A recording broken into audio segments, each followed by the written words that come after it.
Hello दोस्तों, खुदो बदलाव बनिए जो आप इस दुनिया में देखना चाहते हैं। वेलकम टू लेट्स रिक्रिएट, जहां हम आपके छोटे से छोटे कॉन्सेप्ट को क्रिएट करेंगे एक अलग अंदाज में।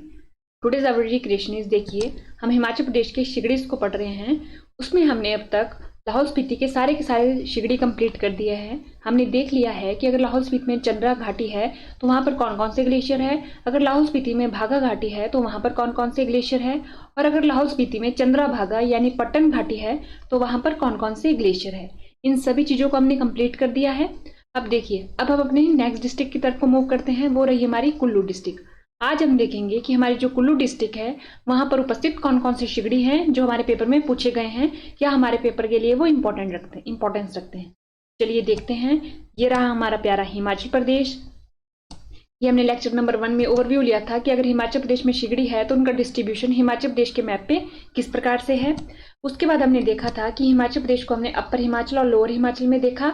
उसके बाद हमने ये देखा था कि हमीरपुर, ऊना, बिलासपुर, सोलन किसी भी रूप से ग्लेशियर के जो आंसर होंगे उसमें टिक नहीं होंगे। एलिमिनेशन मेथड के थ्रू हम इसको एलिमिनेट कर देंगे। फिर हमने देखा था कि हम मोस्टली ग्लेशियर के मामले में अपर हिमाचल को पढ़ेंगे, यानी ऊपरी हिमाचल को पढ़ेंगे, और ऊपरी हिमाचल में हम इन डिस्ट्रिक्ट को पढ़ेंगे। और जब भी हम ग्लेशियर के बारे में पेपर में अगर हमें 50-50 का खेल खेलना होगा तब इन्हीं डिस्ट्रिक्ट में से किसी को हम चूज करेंगे, ठीक है। उसके बाद बारी आती है हमारी अपर डिस्ट्रिक्ट में। हमने ये देखा था। फिर हमने सबसे पहले कौन सी डिस्ट्रिक्ट देखी थी अपनी, लाहौल स्पीति देखी थी हमने। लाहौल स्पीति में भी हमने पूरा डिटेल में देखा था कि लाहौल स्पीति के चारों तरफ कौन कितने जिले हैं, यूनियन टेरिटरी है। फिर हमने देखा था कि लाहौल स्पीति में कौन कौन सी घाटी उपस्थित है। उसके बाद हमने देखा था कि ग्लेशियर है वो कौन कौन सी घाटी से हमें पढ़ने पड़ते हैं। चंद्रा घाटी से पढ़ने पड़ते हैं, भागा घाटी से पढ़ने पड़ते हैं और पट्टन घाटी से पढ़ने पड़ते हैं। उसके बाद हमने पूरा का पूरा चिनाब का सफर देखा था सबसे पहले, क्योंकि ग्लेशियर को समझने से पहले हमें ये पता होना चाहिए जो चिनाब है उसका सफर लाहौल स्पीति में किस प्रकार से है। उसके बाद हमने देखा था कि जो लाहौल स्पीति में पासेस है, जो सबसे इंपॉर्टेंट पास है उसको देखा था। और उसके बाद हमने देखा था कि वहां से जो हमारी चिनाब रिवर है उसका उद्गम किस प्रकार से होता है। फिर उसके बाद हमने देखा था कि कौन कौन से ग्लेशियर है हमारी। सबसे पहले हमने देखी थी अपनी चंद्रा घाटी। उसके बाद हमने उसमें उपस्थित जितने भी ग्लेशियर है उनके बारे में इंपॉर्टेंट पॉइंट किए थे। फिर हमने देखी थी दूसरी कौन सी, भागा घाटी। भागा घाटी में उपस्थित हमने ग्लेशियर को देखा, डिटेल में देखा था, मैप में उनकी लोकेशन देखी। उसके बाद बारी आती है हमारी पट्टन घाटी की। पट्टन घाटी में उपस्थित हमने ग्लेशियर को देखा। उसके बाद हमने देखा, ये हमने सारे ग्लेशियर देख लिए। अब देखिए, आज बारी आती है हमारी कुल्लू डिस्ट्रिक्ट की। ये हमने सारे के सारे ग्लेशियर देखे। तो आपने एक बात नोटिस की होगी कि ये अगर पूरा लाहौल स्पीति है, ये हमारा पूरा लाहौल स्पीति है, तो देखिए जो मोस्टली ग्लेशियर है लाहौल स्पीति में कौन से एरिया में है। देखिए, अगर मान लीजिए ये हमारा लाहौल स्पीति को सेपरेट कर दिया, ये वाली लाइन, ये रहा इस तरफ को स्पीति और ये रहा इस तरफ को लाहौल, ठीक है, ये रहा इस तरफ को। तो देखिए हमने जितने भी ग्लेशियर पढ़े वो मोस्टली किस तरफ को थे। अगर आपने पिछले लेक्चर देखे होंगे तो आपने पाया होगा कि वो मोस्टली इसी एरिया में थे, ठीक है। तो यानी कि जो स्पीति है वो लाहौल के कंपैरिजन में सूखा हुआ क्षेत्र है, ठीक है। अगर दोनों का कंपैरिजन करना हो, अगर हमें देखना हो या पूछा जाए हमसे इंटरव्यू में, तो हम अगर पूछा जाए कि लाहौल स्पीति में आपको क्या क्या फर्क दिखता है, तो आप ये भी बता सकते हैं कि यहाँ पर ग्लेशियर की जो संख्या है वो ज्यादा है, यहाँ पर कम है, ठीक है। इससे हमारे को यहाँ की ज्योग्राफी का थोड़ा सा आइडिया लग गया, ठीक है। जब हम आगे पूरा लाहौल स्पीति पढ़ेंगे उसमें हम डिटेल में देखेंगे कि लाहौल स्पीति से कैसे लाहौल और स्पीति एक दूसरे से लग गया है, और इन दोनों के इंपॉर्टेंट पॉइंट देखेंगे। उसके बाद हम कुल्लू को देखेंगे। तो कुल्लू का लार्ज व्यू में मैप देख लेते हैं, क्योंकि मैप आज के दौर में पेपर के पॉइंट ऑफ व्यू से देखें तो बहुत इंपॉर्टेंट प्लेस रखता है।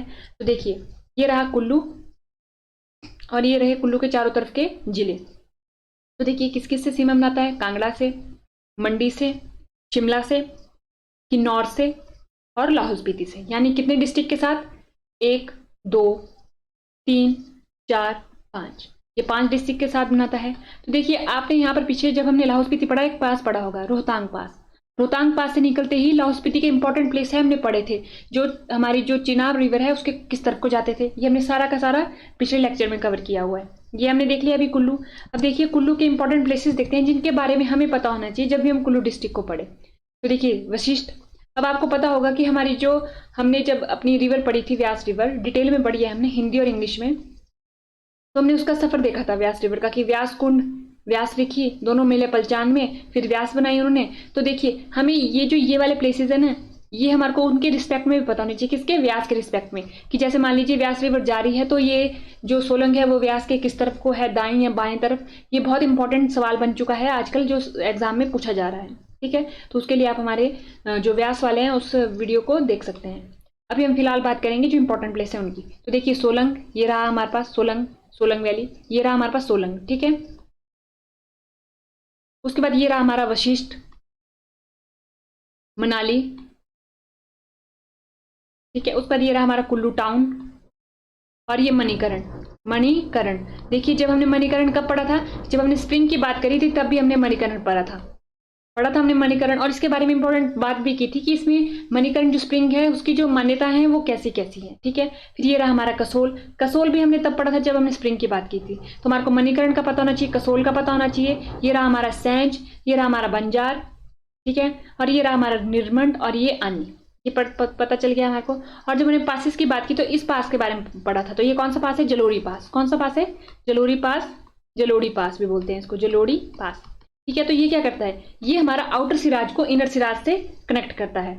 जैसे ये हमारा सिराज वाला इलाका हो गया, तो ये हमारा आउटर सिराज हो गया, ये हमारा इनर सिराज हो गया। तो ये क्या कर रहा है, आउटर सिराज को इनर सिराज से कनेक्ट कर रहा है, जोड़ रहा है। ये कौन सा पास हो गया हमारा, ये पास हमने हर बारी पढ़ा है, जब भी बात आती है कुल्लू लाहौल स्पीति, ये हमें पढ़ना ही पड़ता है। ये हमारा रोहतांग पास, रोहतांग पास, रोहतांग पास। इसके बारे में 3-4 इंपॉर्टेंट फैक्ट है जो हमारे पासेज वाले लेक्चर है उसमें जाके देख सकते हैं। फिलहाल हम इसकी बात इसलिए कर रहे हैं क्योंकि जब हम अभी किसकी बात करेंगे, ग्लेशियर की बात करेंगे, तो उसमें रोहतांग पास का नाम आएगा, तो हमें लोकेशन पता होनी चाहिए कि रोहतांग पास की लोकेशन कहाँ है। ये हमने देख लिया, रोहतांग पास की लोकेशन यहाँ रही कुल्लू के मैप में, ठीक है। और ये आपको पता होना चाहिए कि ये अपनी सीमा यहाँ पर से किसके साथ साझा करता है, लाहौल एंड स्पीति। यानी ये जो रोहतांग पास है इसके द्वार खोलता है किस तरफ को, लाहौल स्पीति को, यानी ये कनेक्ट करता है कुल्लू और लाहौल स्पीति को। ये हमने देख लिया। अब उसके बाद हमने एक और अपनी सीरीज की थी, उसमें हमने पढ़ी थी लेक्स। ये हमने लेक्स पढ़ी थी, तो देखिए ये लेक्स हमने पढ़ी थी। तो इसमें एक सबसे इंपॉर्टेंट लेक है जो है हमारी मानतलाई लेक, ये रही हमारी मानतलाई लेक। बाकी भी इंपॉर्टेंट लेक्स हैं, लेकिन अभी जो ग्लेशियर के पॉइंट ऑफ व्यू से इंपॉर्टेंट है वो रही हमारी मानतलाई लेक। तो मानतलाई लेक के बारे में हम क्यों पढ़ते हैं, क्योंकि यहाँ से एक रिवर का ओरिजिनेट होता है। वो कौन सी रिवर है हमारी, पार्वती रिवर। कौन सी रिवर है हमारी, पार्वती रिवर, पार्वती नदी। ये रही हमारी मानतलाई लेक, यहाँ से ओरिजिन होता है हमारे पार्वती नदी का। और पार्वती नदी हमारी कुल्लू की एक महत्वपूर्ण नदी है। जब भी नदियों की बात करेंगे या कुल्लू डिस्ट्रिक्ट की बात करेंगे पर्टिकुलरली, तो हमें पार्वती नदी को पढ़ना पड़ता है। और जब हम ग्लेशियर की बात करते हैं, जब हम शिगड़ी की बात करते हैं, तो हमें पार्वती नदी को पढ़ना ही पड़ता है। तो हमें पता होना चाहिए कि मानतलाई लेक कहाँ है। तो देखिए ये रही हमारी मानतलाई लेक। तो आपको पता होगा ये यहाँ पर ये किसके साथ अपनी सीमा साझा कर रहा है, स्पीति के साथ। ये रहा लाहौल वाला इलाका, लाहौल एंड स्पीति, और इस तरफ को तो पूरा का पूरा स्पीति आ जाता है, ठीक है। ये रहा हमारा मानतलाई, ये रहा हमारे को मानतलाई का पता चल गया। हमारे को इसकी लोकेशन का ज्ञान हो गया कि ये स्पीति के साथ है टच में, और जो रोहतांग पास है वो लाहौल के साथ भी है और स्पीति के साथ भी है, ठीक है। ये हो गया हमारे को पता। अब देखिए सबसे पहले आता है हमारे पास दुधोहन ग्लेशियर।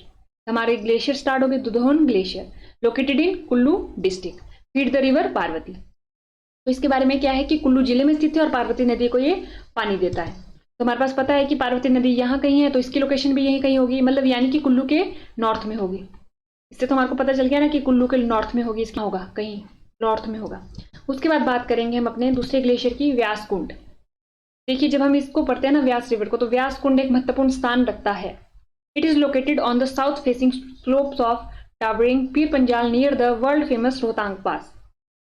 यह विश्व प्रसिद्ध रोहतांग दर्रे के पास विशाल पीर पंजाल की दक्षिण मुखी ढलानों पर स्थित है। तो देखिए अब ये क्या बोल रहे हैं, अभी तक हमने वैसे श्रृंखलाएं की नहीं है, लेकिन फिर भी हमने थोड़ी थोड़ी उनकी नॉलेज ली थी। जब भी हमने रिवर पढ़ी थी, या अपने स्प्रिंग पढ़े थे, या फिर अपने पासेस पढ़े थे, तो ये क्या बोल रहे हैं कि रोहतांग पास के से अगर मान लीजिए यहाँ से पीर पंजाल जा रही है, तो ये इसकी दक्षिणी ढलानों पर है, दक्षिण तरफ को है। जैसे ये मान लीजिए पीर पंजाल ऐसे गई, तो पीर पंजाल का हमने दक्षिणी सिरा देखना है, तो दक्षिणी सिरे की तरफ को है, ठीक है। ये हो गया हमारे पास। हमारे को पता होना चाहिए कि किसके दक्षिण के तरफ है पीर पंजाल। यहाँ पर मान लीजिए आपको धौलाधार दे सकते हैं, तो हमें पता होना चाहिए धौलाधार नहीं पीर पंजाल लिखा है, ठीक है, पीर पंजाल। बार बार इसको हाईलाइट करके लिख लीजिए कि पीर पंजाल के दक्षिण ढलानों में स्थित है।